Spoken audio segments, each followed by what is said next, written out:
2023년 여름 영화 기대작들이 몇 있었어요.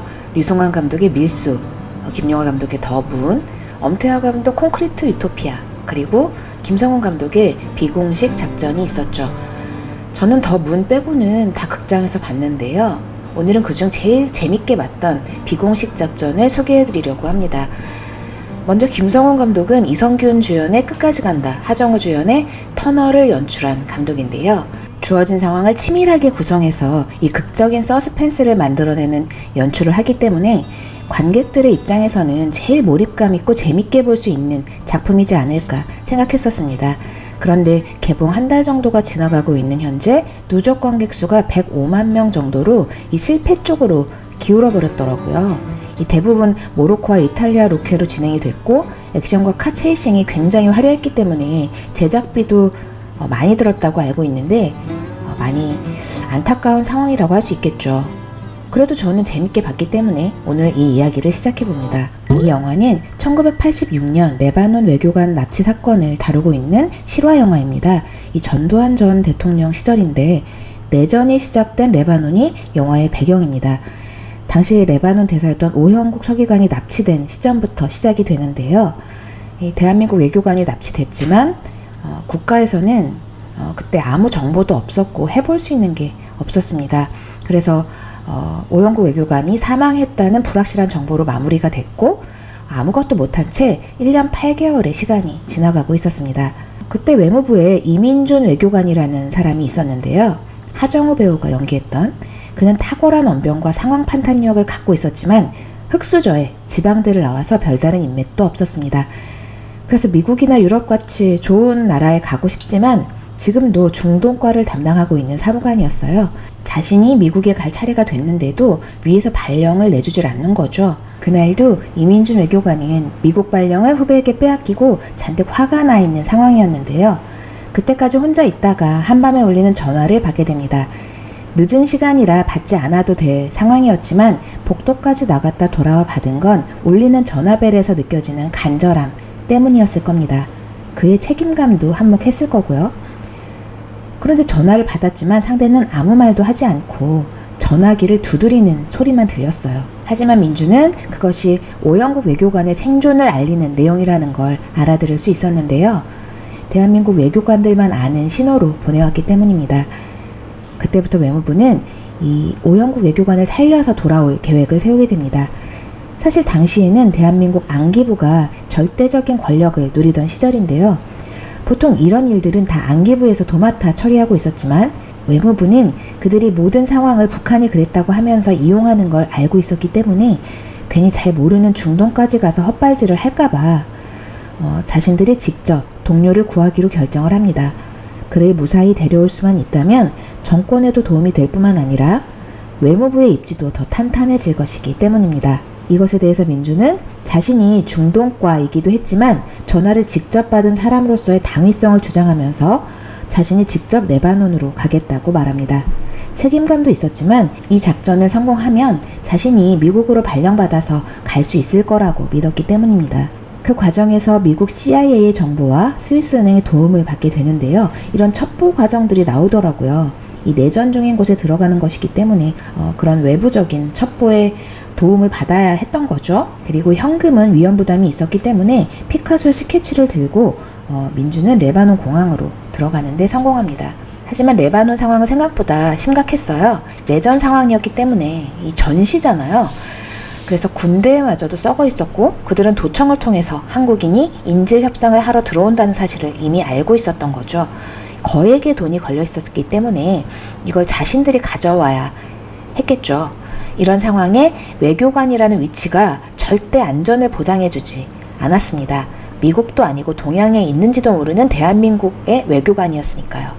전쟁이라는 게 이래서 무서운 것 같아요. 최소한의 약속, 인간으로서의 존엄성도 무시되는 상황이 돼버리니까요. 인간은 마음대로 할 수 있는 상황에 처했을 때 자신의 이익을 위해서라면 권력을 악의적으로 이용할 수 있는 극단적으로까지 갈 수 있는 존재라는 거죠. 하지만 이민준 외교관은 자신이 철저한 계획을 세우고 들어갔기 때문에 이 그림을 돈으로 교환하는 데 성공했습니다. 다만 금방 들켜서 군대로부터 쫓겨야 했기 때문에 약속했던 차에 타지 못하게 됐고 결국 다른 주인공, 김판수라는 사람의 택시에 올라타게 됩니다. 그리고 그때부터 진짜 영화의 시작이 되는 거죠. 레바논에서 택시 운전을 하는 한국 사람 김판수는 믿을 만한 사람이 아니었어요. 주지훈 배우가 연기했던. 하지만 민주는 선택의 여지가 없었습니다. 일단 아랍어를 할 수 있는 한국 사람이었고 차가 있었으니까요. 판수는 같이 일하는 조건으로 민준에게 이 미국 비자를 요구하는데요. 민준은 자신의 능력으로 되는 일이 아니었지만 도와주면 외교관 직권으로 해주겠다고 약속을 합니다. 사실 거짓말을 한 거죠. 이럴 때 여러분이라면 어떻게 하실 것 같으세요? 내전 중에 이 레바논에선 여기저기 총성이 울리고 있었고 사람들이 쉽게 죽어나가고 있었습니다. 여기서 대한민국 외교관 하나가 죽어 없어진데도 하나도 이상할 게 없었는데요. 죽음의 문턱에 있는 상황이었지만 이 영화는 너무 무겁지 않게 나름의 위트를 가지고 상황을 만들어 가더라고요. 아무래도 하정우 배우가 갖고 있는 어떤 내공 같은 게 있잖아요. 그래서 극단적인 상황에서도 희망을 품을 수 있는 상황이 되더라고요. 또 주재훈 씨와의 케미가 돋보이기도 했고요. 죽음의 고비를 몇 번이나 넘기고 민주는 결국 오재석 서기관을 구출하게 됩니다. 그 과정에서 외무부 독단적인 행동을 못마땅하게 여긴 안기부에 방해가 있게 되는데요. 그 때문에 정부가 잔금 지급을 막아서 구출을 다 해놓고도 레바논을 빠져나오지 못하는 위험한 상황이 발생하게 됩니다. 자기 나라 사람이 죽을지도 모르는 상황에서 이 권력을 누리겠다고 그렇게 하는 안기부와 청와대를 보면서 굉장히 씁쓸한 마음이 들더라고요. 어쩌면 우리가 권력을 마음껏 누리지 못하는 게 감사한 일일지도 모르겠다는 생각이 들었어요. 자신들의 세를 보여주면서 과시하는 것이 사람의 생명보다 더 중요하다고 생각하게 되는 건 인간으로서의 기본적인 존엄성을 스스로 무너뜨리는 게 아닐까요? 하지만 그 가치를 더 중요하게 생각하는 사람들도 있었습니다.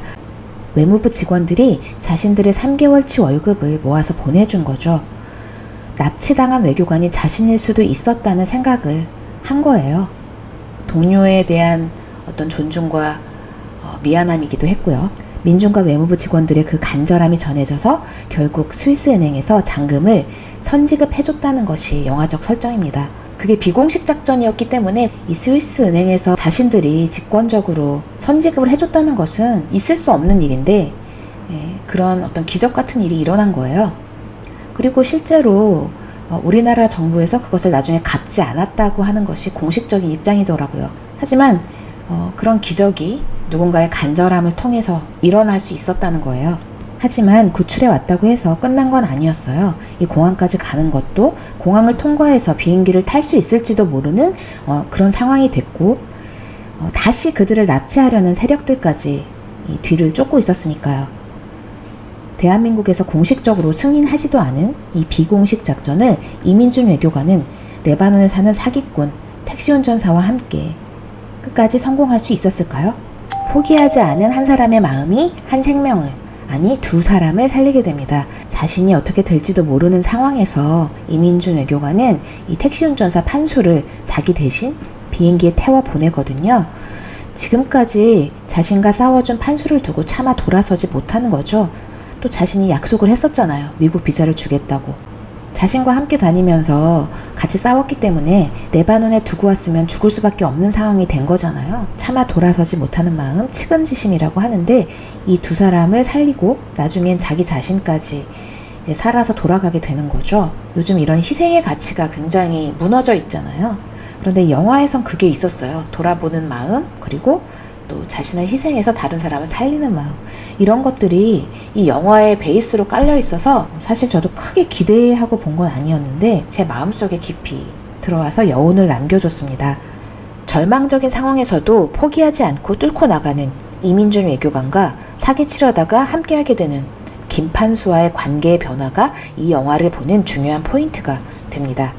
사람을 구하려면 간절한 마음도 있어야겠지만 행동하는 누군가가 있어야 한다는 것을 생각하게 되더라고요. 또 하나는 포기하지 않고 끝까지 매달리는 한 사람만 있어도 상황은 바뀔 수 있다는 걸 다시 한번 확신하게 되는 시간이었습니다. 결국 이민준이라는 한 사람의 측은지심이 두 사람을 살릴 수 있었던 거니까요. 사람이 사느냐 죽느냐 하는데 권력 싸움이나 하는 안기부와 정치인들을 보면서 답답하긴 했지만 한국 상황과 교차로 이렇게 진행되는 상황을 보면서 그런 상황들이 관객들에게 서스펜스를 더해주기도 합니다. 현장 감도 꽤 있었는데 미술팀이 고생 엄청 했을 것 같다는 생각이 들더라고요. 혹시 영화 뭐 볼까 고민하고 계시는 분들 계시면 이 작품 한번 선택해 보셔도 후회하지 않으실 거라고 생각합니다. 추천드리면서 놓치기 아까운 작품이라서 좀 더 애정을 갖고 소개해봤습니다. 여러분들에게 도움이 되는 리뷰였길 바라면서 지금까지 크리스천 인사이트에서 전해드렸습니다. 감사합니다.